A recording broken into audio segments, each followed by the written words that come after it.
Kind is already on the bad side of the law. And in order for Jesus to make a way for humankind, he had to receive that judgment. He had to submit to that judgment. So the ultimate purpose of Jesus in his ministry was to offer himself in order to satisfy the claims of divine justice. But the principle of substitution, so that you and me can have a way to experience life. So Jesus took our place in judgment so that we can take his place in life. That's the story of the gospel. Now, so all of our priesthood is based on the foundation of what Jesus did. So what Jesus did is what is referred to, or what is seen as the brazen altar in the holy place. Are you clear? Are you there? So the sacrifice of Jesus is the biggest altar that you can ever find. And our priesthood is based on interacting with that is sacrifice and applying it in various fashions, in various forms. Because in Jesus, sacrifice passes to become a living sacrifice. Sacrifices previously were external things that were given. But the priesthood that Jesus came to manifest, which is the priesthood after the order of Melchizedek, it is human beings that become the sacrifice. You get that? Oh, you didn't get it? Wherefore, when he cometh into the world, he said, sacrifices, offerings, thou wouldest not. It means that the sacrifices that were offered in the Old Testament did not really have the ability to undo the things for which they were offered. So when Jesus came, he says, sacrifices, burnt offerings, that you would not, but a body you have prepared for me. The reason why you have given me a body is so that I can become the ultimate sacrifice. Can you see that the sacrifice now has moved from animals and it has moved to a man? You get that?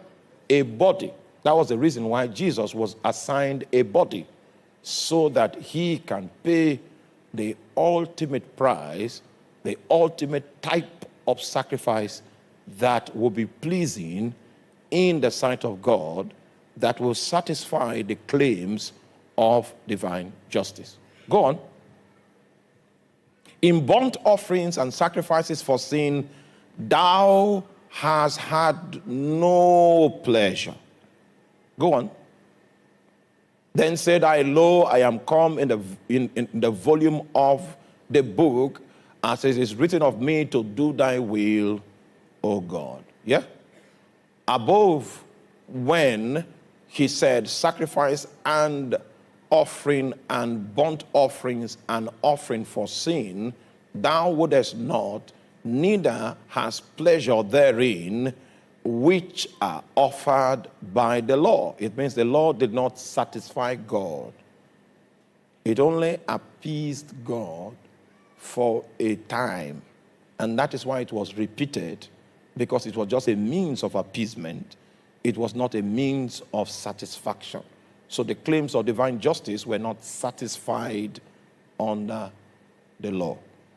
If you come and bring a bull and sacrifice, it might cover your offense for a time.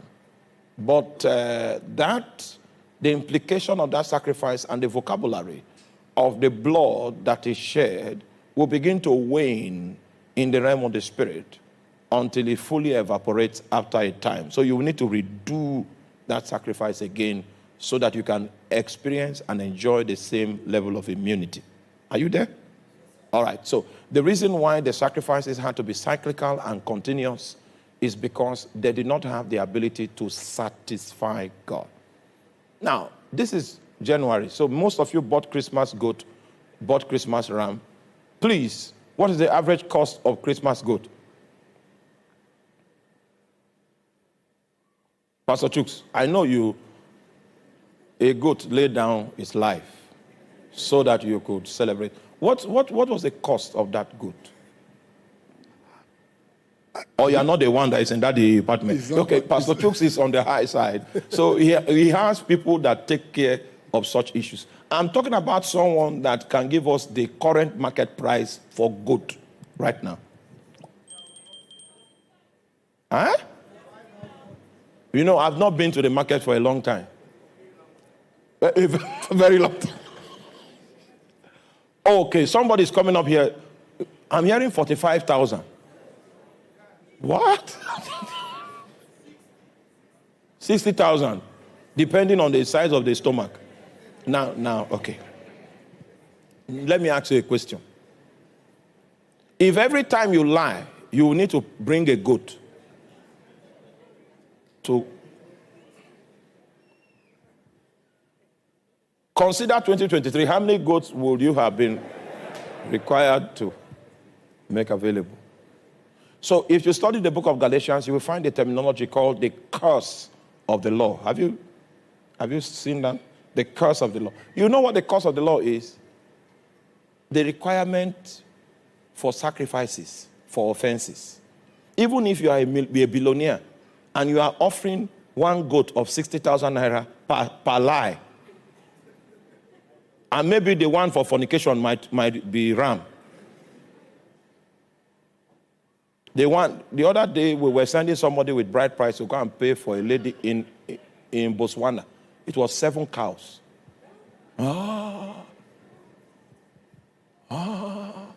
7 cows. How much does a cow cost? I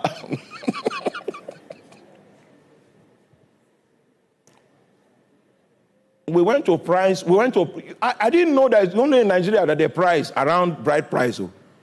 If you try to price somewhere else, it's an insult. So when they say 7, they mean 7. So, are you there? So it means, according to Botswana culture, the cost of a man is 7 cows. So if the person commits murder and somebody dies, the number of cows you need to bring to atone for that error might be 7 cows. How much does 1 cow go for? You're already seeing that all of us will be in debt. None of us will be rich enough to cover the level of atonement that is needed in order for us to walk free of the wrath of God. None of us. So that is what we call the cost of the law. The cost of paying for your infringements against God. You and me don't have enough resources to pay for it. Exactly. All right, so Jesus is bringing a new kind of priesthood. And the new kind of priesthood that is bringing on the scene is what we call the priesthood of the living sacrifice. This priesthood is going to affect you and me. This new type of priesthood. Are you there? Okay, so. Then said he, Lo, I am come to do thy will, O God. He taketh away the first, that he may establish the second. It's because of the inadequacies of the sacrifices of the Old Testament that God had to send his son, and he gave his son a body so that he can offer himself as a sacrifice that he can accept. Do you still remember the parable of savory meat that I love? That savory meat is Jesus Christ. Because the sacrifices under the Old Testament did not have enough stature to satisfy God. Are you there? Now, so I want to draw your attention to some matters. Before we leave Hebrews chapter 10, I will still want us to read Hebrews chapter 10, verse 1, before we migrate. Are you still with me? Now, the reason why I'm going this way and showing you the broad concept of priesthood as it is practiced in the Levitical order is so that when we zero down and begin to establish how to raise a personal altar. Are you with me?